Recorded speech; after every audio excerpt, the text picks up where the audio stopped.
Centrell. She will ignite your passion and bring your purpose to life. The strategies she shares will take you to higher heights, improving your energy, spirituality, your well-being, a better mindset for your journey to build a better you. She's on fire to take you higher. She's on fire to take you higher. The Simply Centrell Show. Hello, hello, hello, and welcome to the Simply Centrell Show. I am so excited to have you joining us today. We are doing some amazing things with the show. Today we are talking about living on purpose. And that means intentional living. That means living your best life as your best self. We are always working on building a better you. And that means building a better you and me. This is a journey that we are all taking together. And as we take that journey, we bring in those individuals that have gone on the journey. Some you may know, and some you'll be introduced to. So as I think about what that means, right? Living on purpose, it makes me think about your emotional, your spiritual, your physical, and of course, your mental well-being. There are so many different things that we encounter in life, and sometimes we forget that all of those things play a part and they go together.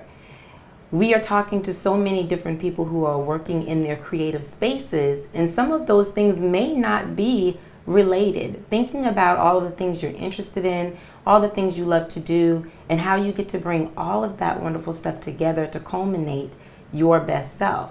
So that's what we're going to be talking about today. Living on purpose, living intentionally. And we have a wonderful guest that's going to join us.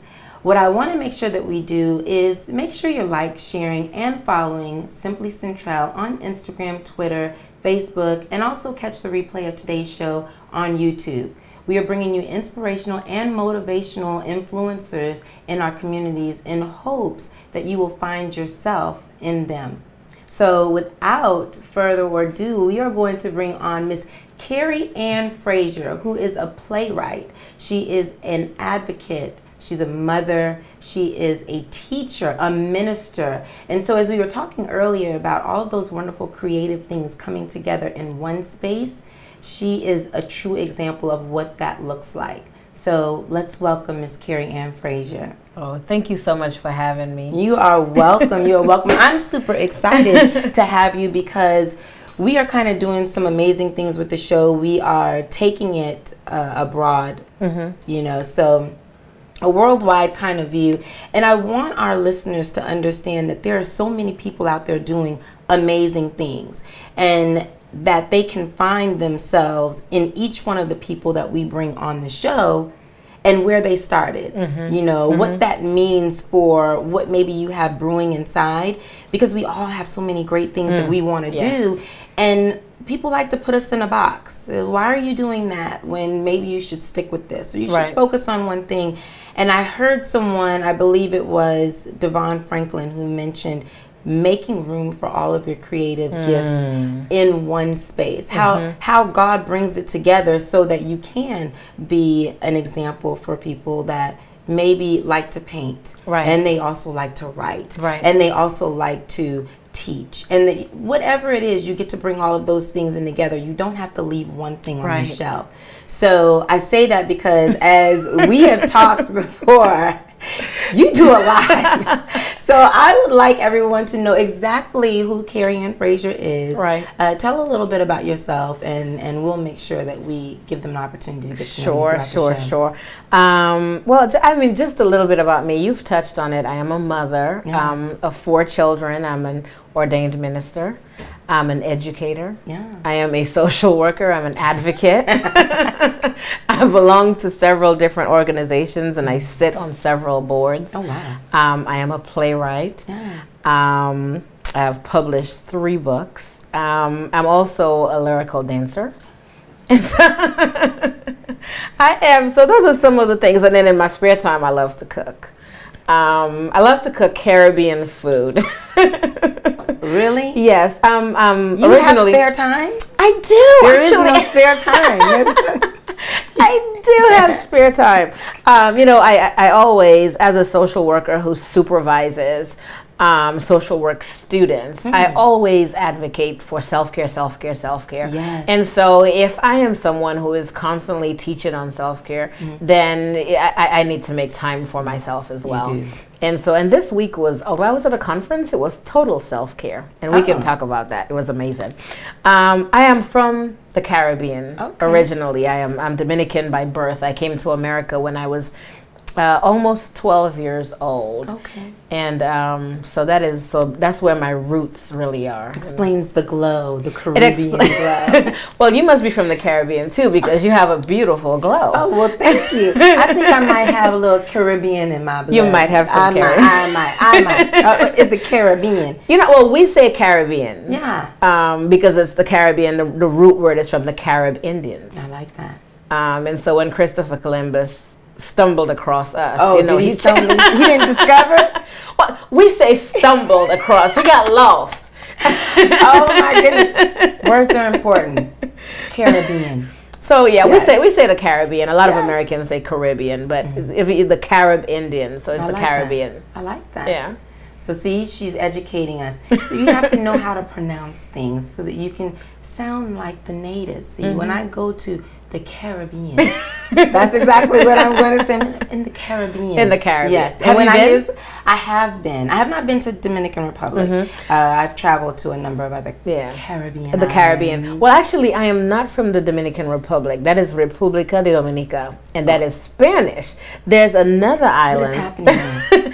There's another island called Dominica. It's further down. It's closer to South America. Actually, it was recently in the news because it was really affected by the recent hurricanes. And so that is actually my island. It is nestled among 2 other French islands. Oh, wow. And so it's a beautiful nature island. It's a small island where you can also find the indigenous Carib Indians. Oh, wow. It's one of the only islands that you can still find the indigenous people. Oh, wow. So do you speak any other languages? Yes, and so we speak a French patois, which is a completely different language. And so we would say it sounds like French, and it's and actually it is derivative is French. Yeah, like Creole French. Like Creole French. And so there's some things from New Orleans that we do understand, but I would say it's most closely related to Haiti, which is Haiti. Okay. Yeah. Very good. Yeah. So I would tell you bonjour. See, bonjour. Yes. Very good. See, I had that. New Orleans. So no, that's amazing. And so you have all these different things going on. Yeah. And you still find time to cook. We're not going to talk about that. Yeah. I don't think I appreciated that you slid that in there because I don't find time to do that. Well, my husband is a Caribbean man who loves to eat, so I bet I need to cook. You have to cook. And I have 3 sons who love to eat, so I have to cook. Boys, and boys eat a lot. They eat a lot. Yeah. They eat a lot. So we have had the pleasure of you coming down because right now you actually live in Killeen, Texas. So I am. You came to visit us here in Houston. I did this weekend, yes. And you have a lot of things going on here in yes. Houston. So you said you sit on some boards. You're a part of the Jack and Jill organization. I am part of Jack and Jill, and we're actually having an area work day in Houston right now. Oh, awesome! And so, just for those people who don't know, what does Jack and Jill do? Well, Jack and Jill, we would say, is a nonprofit. It's a philanthropic organization for mothers like myself. And what we do is that we get together. It is a members. It's by invitation into membership. And what we do as the organization Jack and Jill is we have different. To educate, empower, leadership, all for our children, as well as supporting other mothers. It's a primarily African-American organization, but we do have mothers of other races who are raising African-American children. Oh. Yes. I love that. So that's one of the causes that you get involved in. That's one of the organizations I belong to. I was also here for the National Association of Social Work Conference, of which I am the branch president for my region. Okay. And so I was here for that conference. We were here for 3 days, addressing different changes in legislature, for racial and ethnic identity, for those families who are impoverished, for domestic violence, as well as domestic minor sex trafficking. And so we addressed a lot of different issues here this week at the conference. Well, I think we want to talk about some of those things probably a little later in the show. Sure.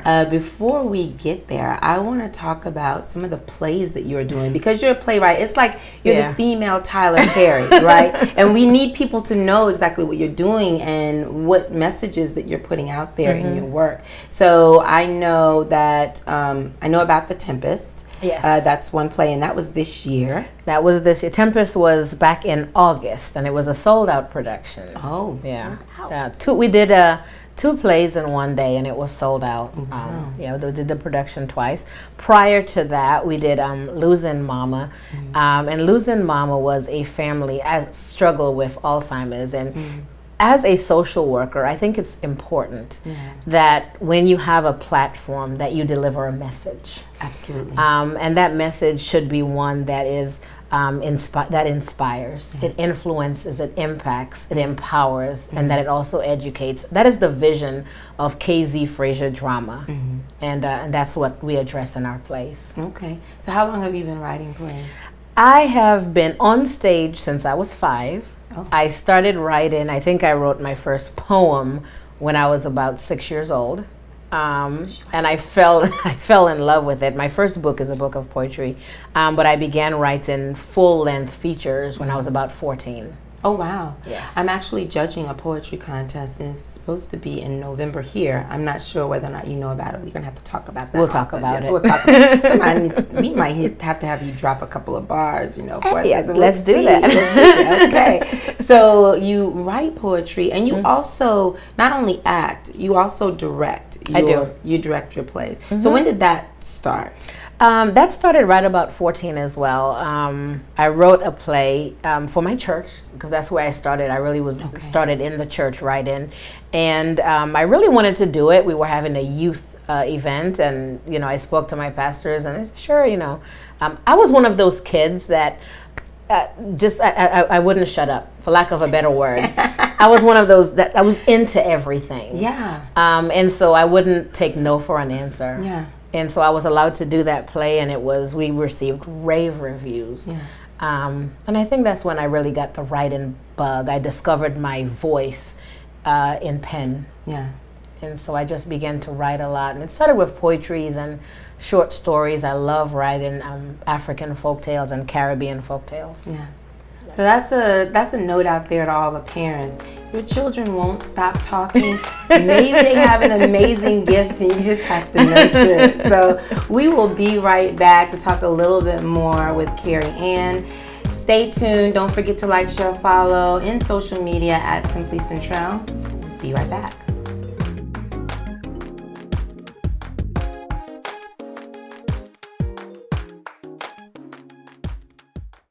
Parkway Mazda is where customer satisfaction is just not a slogan, it's our culture.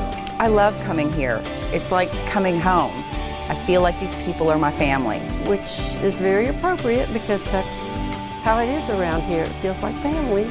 Okay, I came to Parkway because my car was flooded in Hurricane Harvey, and they picked out a car, or we picked out a car, and it was in the right price. It was real easy. They pulled it around the front. I bought it. It was easy. They made me feel just like family. Once a customer, you become family. The people here at Parkway Family Mazda really do make you feel like family. Every experience has been a pleasant one, from the purchase to the repair to the finance. Come on and join the family at Parkway Family Mazda. At Parkway, we are deeply concerned for all who are affected by the recent flood. For a very limited time, take advantage of 5 months, no payments on new 2017 Mazdas. $1,000 rebate and $750 flood assistance and 0% ARP financing for 60 months. Welcome back to the Simply Centrell Show. We are having great fun here with Kerry Ann Frazier. And so before the break, we left talking about how you couldn't stop talking. I couldn't stop talking. Right. Well, and that's a great thing. When I was younger, my mom always tells me this story. Well, I'm always, sitting in the company of adults, right? And then they would say something, and when it didn't make sense, then I would chime in. And then they would say things like, she's a brat. And then I go crying to my mom, like, and then here you go. See, all of that conversation, all of that, it leads to something. Yeah. Right. They thought I was going to be a lawyer. Well, I'm doing this now. You know? So I've always enjoyed the conversations and understanding where people have come from, where they're going, and what fuels them to get there. So now let's talk about living on purpose. We were talking about intentional living, which when I spoke with you and we talked just a couple of months ago, and we were talking about all the wonderful things that you're doing, that's what I kind of felt. I felt like you were very intentional about what it is that you do, what you give your time to, the example that you actually set as a role model, because I believe we're all modeling some role for someone to see whether we're doing it on purpose or not, right? So for you, what is your purpose? Oh, wow. My purpose, and when I launched the company, I think that's when I really found my purpose, like we talked about it. And my purpose is to impact. It is to inspire, to influence, empower, and educate, whether I'm using creative arts, whether I'm using social work, or I'm using the platform of a pulpit to do that. That is my purpose in life. And my target, women and children, particularly African-American girls. That is my target. And I say that because I'm an African-American woman who was an African-American girl who had awesome role models. And so it's not excluding anyone else out. It's just simply highlighting who I am. Absolutely. No, and that makes perfect sense, because, you know, everyone says, well, you have to have a target in mind, right? And when we talk on the show, there's so many different people we bring on. And the reason is because I want everyone to be able to see some representation of who they are, where they were. My life, my background, my journey is completely different than yours, right? And so for people to realize that they can be better, sometimes they first have to see someone else doing it. I'm always talking about taking action because it's what I do, and it's a word. There's so many things that go into taking action. It's not just taking one step, because the staircase has many steps, and so to see, okay, you have to, okay, there's two. I need a notebook to start writing these wonderful quotes down that I'm gonna have to borrow from you. You can't borrow my quotes. She can't borrow them. I can't borrow. Remember, you heard it here first. When you hear it, somebody needs to DM me. Let me know. But I'm gonna make sure that it says Simply Centrell. Hashtag from Simply Centrell. Oh, that is hilarious. Well, no, because I think that's we're all sharing some tidbits, right? As things come out of your mouth and as things come out of my mouth, it's gonna land on the ears of someone, and they're going to resonate. With how you're saying it or how I'm saying it. So the examples are real. And I think that what we miss is all of the different characteristics that we see in people, in our children, right? And we think, oh, sit down and be quiet. That's you're being aggravating. All of those things, where we forget that that's when their personalities are starting to come together. That's when they are exhibiting who they are. What's going on in their spirit and their soul is starting to come out, right? Whether it could be that they're banging on stuff and you stop making all that noise. And really they're going to be a musician one day. And as adults, we get wrapped up in all that you're making too much noise, sit down and be quiet, all of those things, because we're in a more settled place when we need to allow people to, you know, exude and from a young age become who they're going to be. So, and who we're going to be can be a whole bunch of things. I think you're like 12 things right now. So I think I've been told that. I think you're like 12 things. So the fact that you impact, inspire, you do this in so many different you know, facets of your life. That's just amazing to me. As far as your journey, what brought you here? Because you said your purpose came when you started writing and doing all of those things. So what brought you to that? I think what brought me to that, I am an only child. I am an only child, and so I was around adults a lot. And my parents were very busy. They were very active in a lot of civic organizations and the community, and my mom wore 12 hats. And so I was a child that was always, and so I was that child that was always going along with the parents, and so I would always write. I think I was about 14. at that age, and I was a bright child. I skipped 2 grades, and so I was about 14, and and I was writing poetry. And I went and we listened to Maya Angelou in Washington, D.C. And I remember looking at this woman who was so poised and so prolific speak, and I thought to myself, I can do that. Yeah.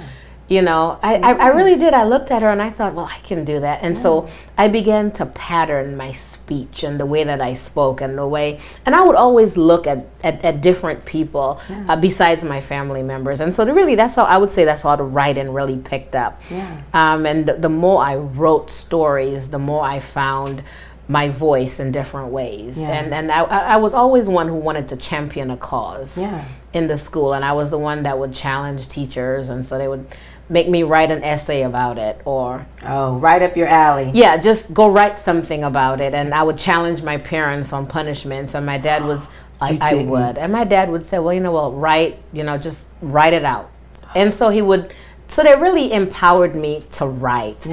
And somewhere along that line, you know, when you are socially immature, although you may be academically intelligent, but socially immature. I love that. You begin to fall into some pitfalls. Yes. If you're not fully prepared. And being the only child, my parents did not have any older siblings to practice on, because you know that's what really happens. You practice on the older siblings. Oh my gosh, and then you're trying to tell me that my parents practiced on me? And then usually by child, 2 and 3, you really got it going on.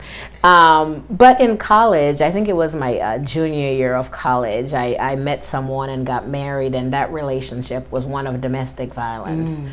And that's a relationship that I was trapped in, where I lost my voice, and I lost who I was as a person. And although my career continued to accelerate, the higher I got, the less my voice could be heard, because I was completely under his control. And I would find myself rising in my career to the point I was even appointed in Alaska by Governor Palin to a position, but I would go home and be beaten by my husband, who was a military officer. Oh, wow. And so I ended up getting out of that relationship through a very violent way.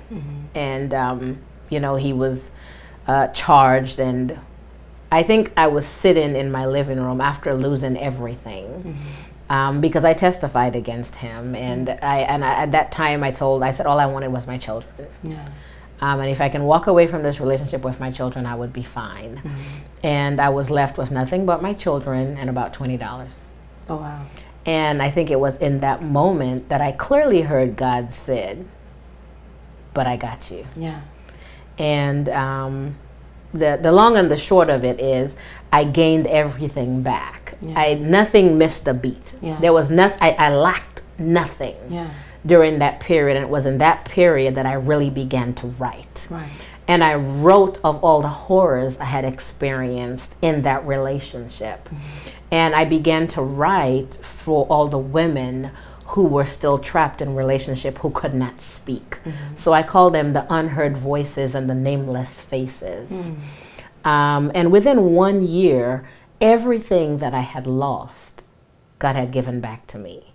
I was able to get my career back. I was able to purchase a house myself without anybody's help. I had my children, and that's when I really began to loosen my voice. I would say I felt like a lioness coming out of a cage. It really was. And then a couple of years later, I met my new husband, who really listened to all of the write-ins. And he said, you need to get this out here. And he has championed me, he has supported me, and it was really him that said, let's get the drama from the 4 walls of the church into the community, where you can truly make an impact. Because ministry is just not in the 4 walls of the church. It's outside. And so I would say that's pretty much how I was loosened. Your journey. And that was my journey. Really.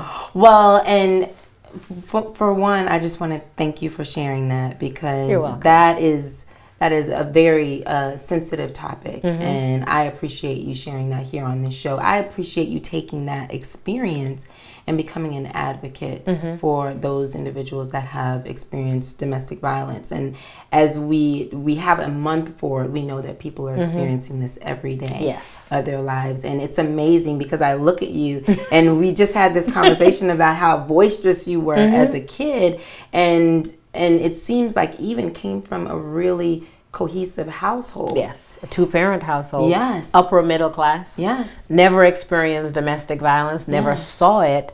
And so I didn't know what it was until I was too deep into it and too ashamed to leave it.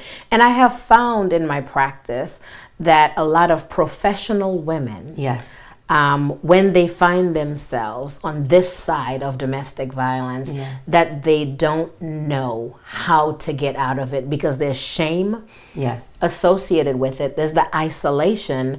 And then you've been, and from my experience and also from what I've seen, you have portrayed this image.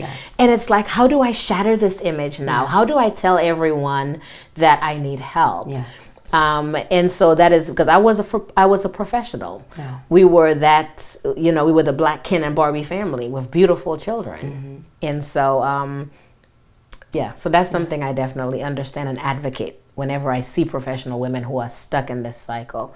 I let them know that I can identify and I can also help them get out of it. I love that. And there are so many different cycles that people get involved in and don't realize until they're too far in. You can still turn things around.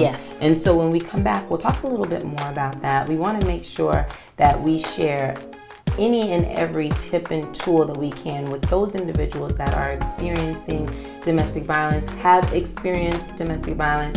We'll be right back to give you a little bit more about that.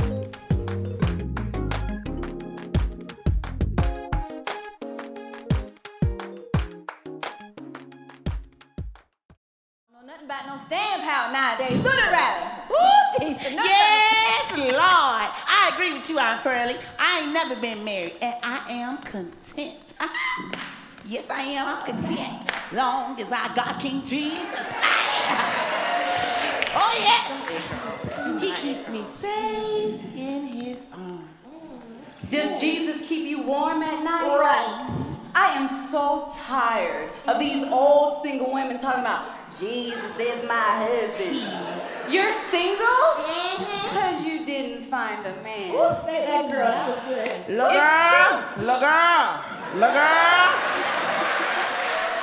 Look, girl, you're dead wrong. You're dead wrong. Jesus do keep me warm.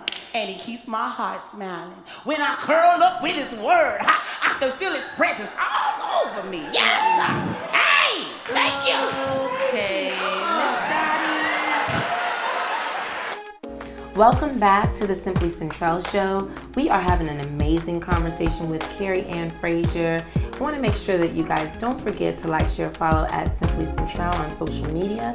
And let's get back to the conversation. So we were talking before the break about domestic violence and, of course, all of the different things that come along with that. And as we were talking, we don't want to miss all of the different things that domestic violence actually touches on, right? We're not just talking about someone who actually just beats you, maybe. You are an accomplished woman. You were climbing the corporate ladder, very boisterous as a child, came from a middle class home of two parents, and then had an experience in a relationship that was your marriage that turned into something that was just not loving.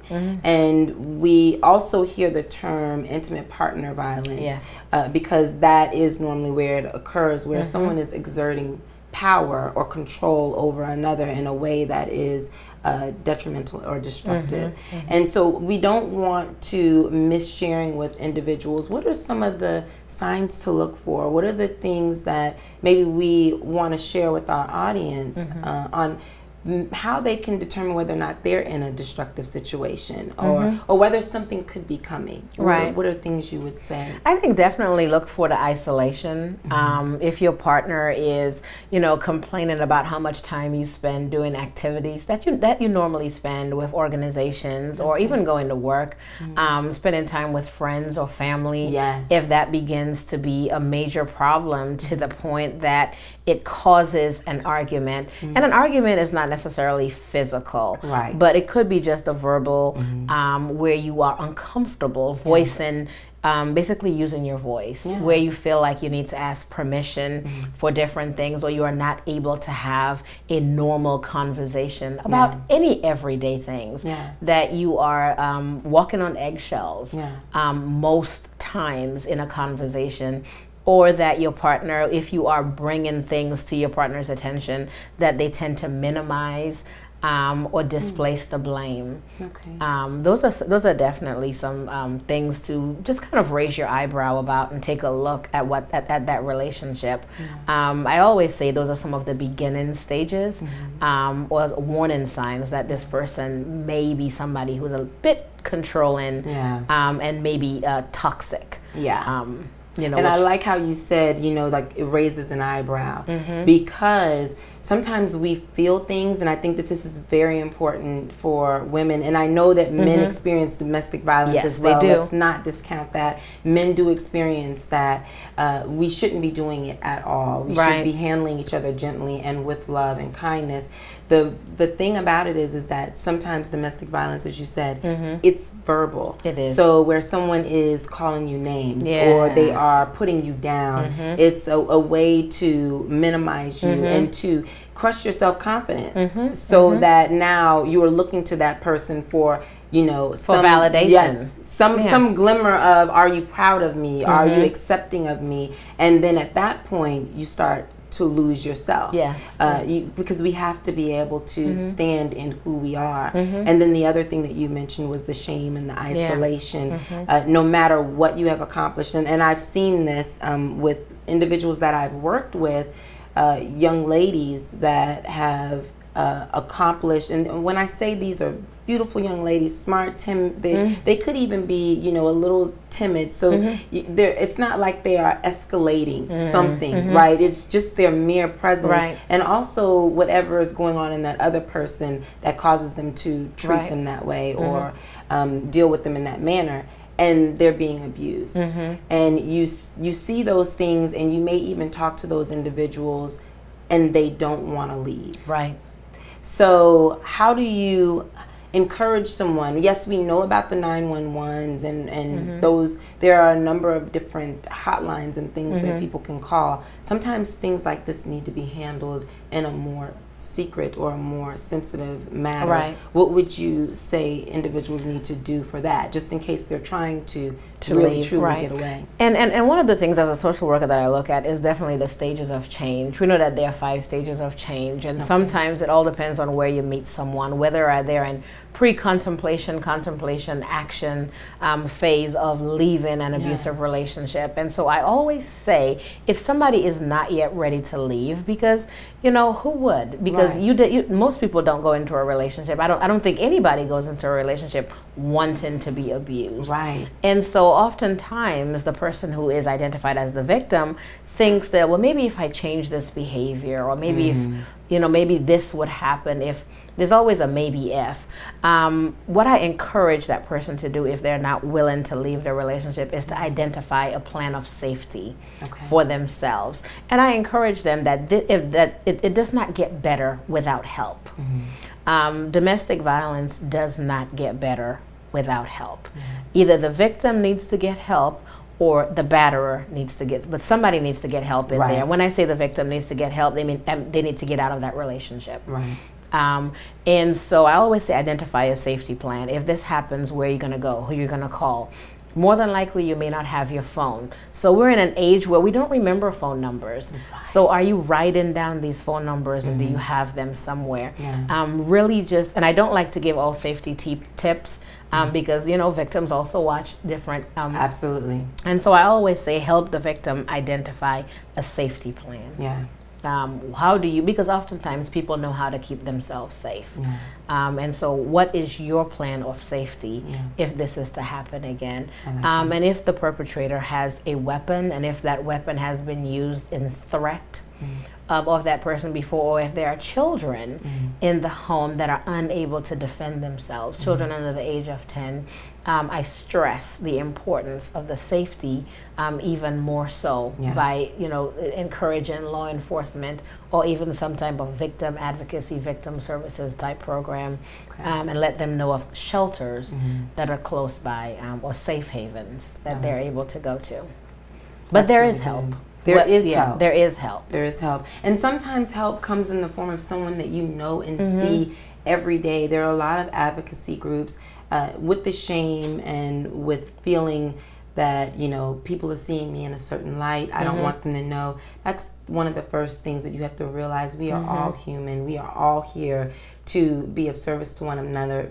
Make sure that you seek help with someone that you know. Maybe that might be the better way to do it. There are a number of ways to address the situation. The most important thing is to get out. And when you do your plays, are those plays loosely or closely based on these social issues? Yes. So my plays oftentimes deal with social issues, not just domestic violence or child abuse.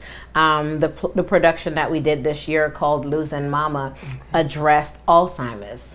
And it was a family struggle with the the matriarchs of the families progressing Alzheimer's and really not understanding the resources.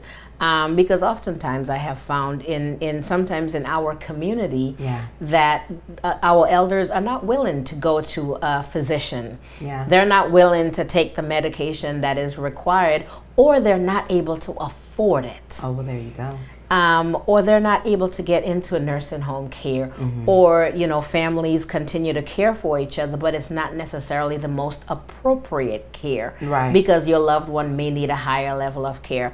And so I really, I did the play Losing Mama because of our own struggle with my mother-in-law's illness. She does not have dementia or anything like that, but, you know, she's an older person, and so she had some illnesses. And watching the stress on my husband's face as he dealt with it, knowing that he lost his father a few years, I thought of so many other families that are caring for their elderly parents or grandparents, and how do they struggle, how do they identify. And we did that play in 2 different cities, and it was sold out.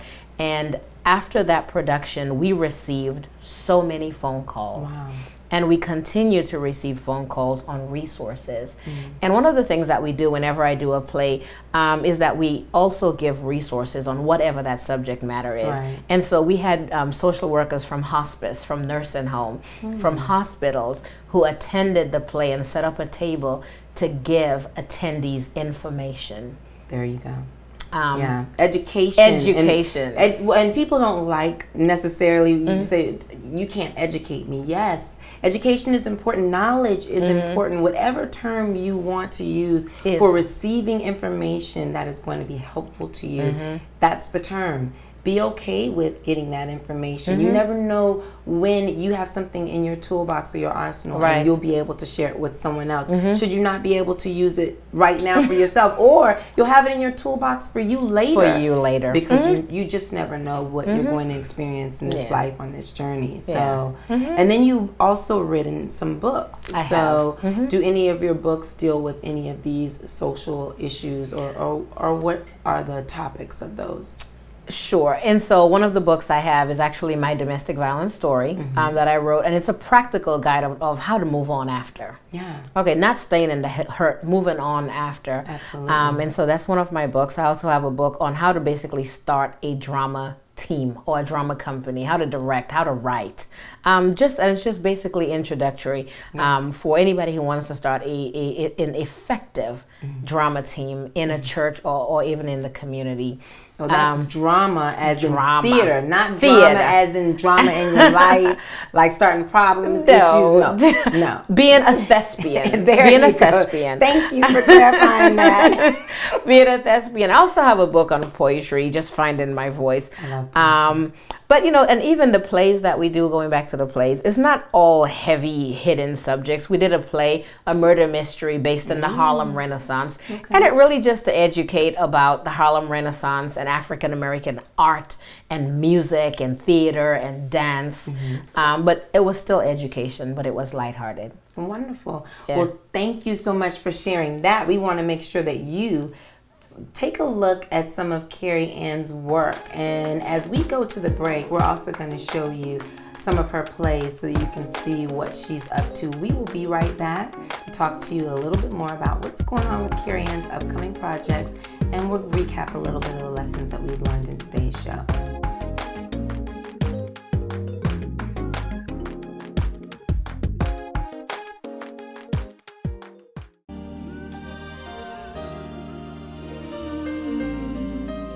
Saul got up off that ground and I saw he was tall. He was a little lanky. But even back then he was fine, and I knew right then I was sweet on him. Oh, sweet Jesus. All right now, Mama. And he sang this song. Fly me too hard, and then one day you wake up and you can't remember why. It's like you're drifting on the earth. Shoot, you can't remember where you lived or who you knew. At Mason Middle School. Yes, Lauren. I've been vice principal at Mason Middle School now for almost 20 years. You know that.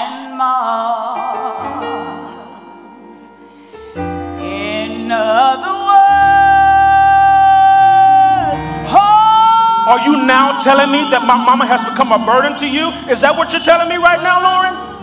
That's what I'm trying to do, is take care of my mama and her family and work. It's all on Ricky right now. Who's here for Ricky? Mama, do you remember how you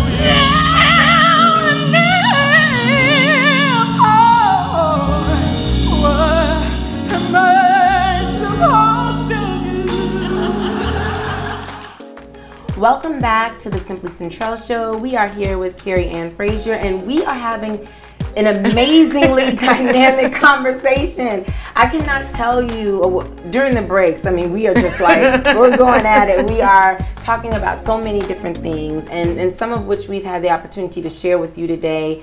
Living on purpose, living intentionally in all of the creative aspects that we were given, right? Yours are different than mine. You have about 12. I'm not really sure what all of mine are yet. We're still figuring that out, and I think that's the amazing thing about this journey. Building a better you is not about just picking one thing. And we've kind of talked about that. I'm so excited that you decided that you were going to explore them all.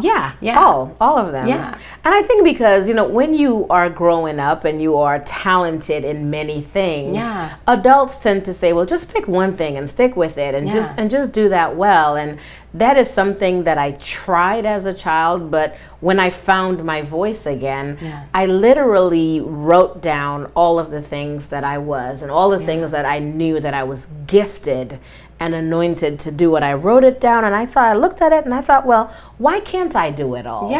And so I said, I am going to be the best version of me by doing all of this. I love that. And I'm going to do it well. And so, and I think that was the emergence of Kerry Ann Frazier and KZ Frazier Drama Company, is doing it and just doing it well, doing all of it. Well, and like you said, you wrote it down. I did. You wrote it down. So we've talked about this many, many times on the show, writing it down. And not only that, as adults, we are looking at ourselves in different eyes. When you're kids, you ask a child what they want to be, and you can ask them then and you can ask them now. And they're going to tell you, I want to be a basketball player, I'm going to be a doctor, I'm going to be a veterinarian, I'm going to be a teacher. And they have all of these things, and then someone says, choose one. Choose one. And you don't really have to, because in stages of life, something might speak to your spirit more than it did before and what it would later. And that's where you get to gift others with the thing that you're passionate about, the thing that you're going to operate fully in because you're excited about it. Right. There's nothing worse than feeling like you have to be a certain way, you have to do a certain thing for the rest of your life. For the rest. Who does that? And not only that, what I love about all of the things that you're doing, because it has this wonderful social consciousness and this human aspect, not just because of the things that you've experienced, but because of your spirit and because of how intently you go into each of those things. And then you've shown that to us in your work, right? In your plays and in your books. And so what would you say is, on this journey, one of the most important things that you have learned? I think the most important thing I have learned about Kerry Ann Frazier is being unapologetically and authentically me. Yeah. Allowing myself to shine with no apologies. Yeah. And I think that's what we have to learn to do as women. And when you find out who you really are, and a lot of people walk around saying, you know, that they know who they are, but do you really? Do you really know who you are? Do you really know? And when you really find it, and you just be unapologetic for it. This is me. I'm not talking about being rude, or condescending, or belittling people, or making anyone feel less than so that you can feel better about yourself. Right. I'm talking about being authentically yourself, but still being loving and kind, and a giving person and a nurturing person. And all of those things to yourself. And all I think of those especially things. for women, nurturers to everyone else. Right. Loving, kindness. We can put all of those things out to other people. But love yourself. Yeah, what are you giving to yourself? Don't give it all away where you leave yourself empty. Remember that it starts here, because where it is a great foundation within you, then you can give more. You know, so that's very powerful. Yeah. Very and powerful. I think, and honestly, Centrell, when I found that inner peace or that inner voice, I became such a better mother. Yeah. Like I felt like I was a good mother before, but I saw a difference because I also allowed my children to be who they are. Yes, yes. And release that butterfly. Just let them be who they are. Happy parents make happy children. Make happy children. And my boys, oh gosh, my boys are hilarious, and my daughter is hilarious, and we just allow them to just be themselves, authentically, unapologetically. And you know, some days, sometimes you complain because there are dishes in the sink, and it's like, you know what? I've learned not to sweat the small stuff. Yes, please don't major in the minor. Majoring in the minor things. I mean, doesn't mean that they shouldn't be responsible. Right. It just means it's not the end of the world. It really is. You know, I can't tell you how many times dishes have been in the sink. Yes. We still have rules and, regulations in the house, but man, the most important thing is just family. Truly loving yourself and loving your family and taking care of the heart. Because that's really, when we have the peace of mind and the peace of your heart, then you really feel empowered to go out and conquer the world and really serve your community. And when you serve your community, you serve your region, you serve your state, you serve your nation, and it makes the world a better place. Absolutely. And so earlier you were saying that as you experienced domestic violence and the most important thing to you were your children, and that's what you wanted to leave with, and that was all you left with. And as I'm talking to you and I'm thinking, that's not all you left with. You left with all of these wonderful gifts. You left with all these wonderful gifts. I found me again. Exactly. And so, sometimes we think that as we're looking at our situation, we don't have a lot. This is a lot. Is a lot. This is a lot. It is a lot. And it's a lot to the people around you. It's a lot to the people that see you. They are seeing all of those things from the outside. They're also experiencing all of those things from the inside, from your spirit, from your energy. So one of the things that we must do is make sure that we emphasize those things in ourselves, right? You left with intelligence. You left still with a heart to love, to be a good mother. And not only that, to continue to be a creative spirit. And these are the things that anyone who's going through a hard time in life, a stressful time, a place where they feel stuck, an abusive situation, any of those things that are destructive and they're not feeding them in a way that's loving, you can still come back from those things. Yes. And not be bitter. And not be bitter. And that was the one thing I was really worried about. I said, Lord, I do not want to be bitter. Yeah. I don't want to be that angry woman. I don't want to be a bitter woman. I don't want to hate men. I really don't. Yeah. And when I opened my heart and really discovered who I was, the end of that relationship, or that all and everything that I went through, it made me a more loving person. Yeah. And it ended with that person. That was one person. And then also allowing, really forgiving. Yes. And just because you forgive someone does not mean that you give them permission to be back in your space. But you have that grace. Yeah. And I was able to look at him across that stand at the trial and say, you know what, I forgive you. Yeah. You hurt me, you tried to destroy me. I forgive you, I wish you the best. Yes. Bye. Bye. Bye. And that is like the best thing in life, because it really does, it frees you. Yeah. And I really do I feel so free. You look like you feel free. I'm basking in just your energy. I think it's amazing. It's an amazing display for anyone who's watching, who's listening, who's taking notes, that you can emerge like this, you know, just whole and at peace from any situation. From any situation. So tell everyone where they can find your work, find you. Yes, we don't want to miss you connecting with Kerry Ann. Well, you can definitely take a look at us on the website, carrieannfrazier.com, or kzfrazierdrama.com is the drama company. We do have some upcoming productions next year. We open our season March 10th with the play Sunday Dinner, which is a hilarious comedy. We once again explore the DuPont family. I love using French names. I know, right? It sounds so, when it rolls off your tongue. It kind of rolls out. And so the DuPont family, the St. Clair family. And they are hilarious. You've seen them in Losing Mama and Tempest, Uncle Riley and Aunt Pearlie. And so we will be back with them again. And this, although it is a comedy, it does touch on issues of health. Yes. And, you know, proper diet. It also touched on issues of colorism, as well as the importance of education, whether that is a formal education or vocational education. Right. Really just learning, lifelong learning. This life is an education. Yes, life is an education. Yes, so but it is a comedy. Yes. So you will laugh from beginning to end. That's also it's nice to release. Burns calories too. So. It does. It does. And we open in March in Killeen. We will also be in Waco, in Dallas, in Austin, and hopefully we'll be coming to Houston next summer. All right, now Houston. We really want to come to Houston. I think you should come to Houston. You think I should come to Houston? Yes, you should. I'm going to have to come out there to see what's going on in Killeen. It's probably not that far from here.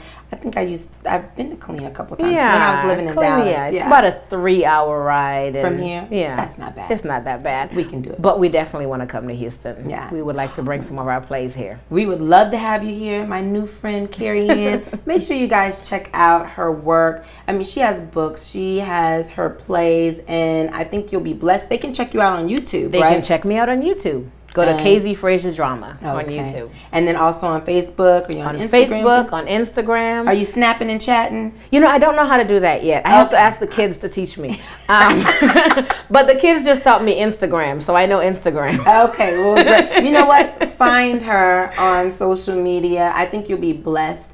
I think today's conversation was an amazing blessing. We talked about so many different things. We did. And when we're talking about building a better you and this journey, it's not over. It's not. It's not over. And it's lifelong learning. Yeah. Yeah. And once you learn something, then you start to open up all the different aspects of you. I think that that's probably the most exciting thing about this. And as we go from city to city and we're talking to people about what they're doing, it's eye-opening because everyone has a different reason why their journey took a turn and a different reason why they are who they are and why they are who they are now. So I thank you. I sincerely thank you for being here.